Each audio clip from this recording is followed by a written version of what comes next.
Hi friends, Karthigai Deepam சீரியலில் அடுத்த எபிசோடுக்கான ப்ரோமோவில் என்ன நடக்க போகுதுன்னா, கார்த்திக் தீபாவோட ரிங்கை எடுத்து பார்த்து அவங்க பேசினது எல்லாத்தையுமே நினச்சி பார்க்குறாங்க. இந்த ரிங் எனக்கு ரொம்ப ஸ்பெஷலுங்க, இது என் கையில் இருந்தால் நீங்களே என் கூட இருந்தது மாதிரி இருக்கும்னு சொன்னதெல்லாம் நினச்சி பார்க்குறாரு. அந்த நேரம் சரவணன் கார்த்திக்கு கால் பண்ணுறாரு.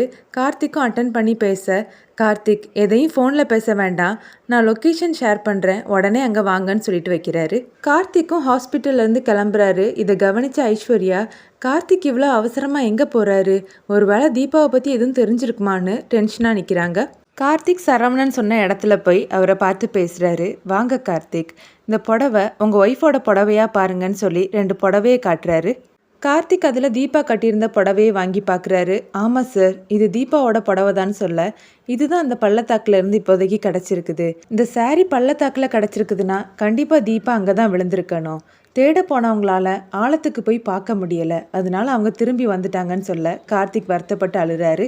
அந்த பள்ளத்தாக்கில் தான் தீபா விழுந்திருந்தா கண்டிப்பாக அவங்க உயிரோடு இருக்க வாய்ப்பில்லைன்னு சரவணன் சொல்லும்போது, அப்படியெல்லாம் சொல்லாதீங்க சார்னு கார்த்திக் சொல்கிறாரு. இல்லை கார்த்திக், உண்மையை சொல்லி தான் ஆகணும்.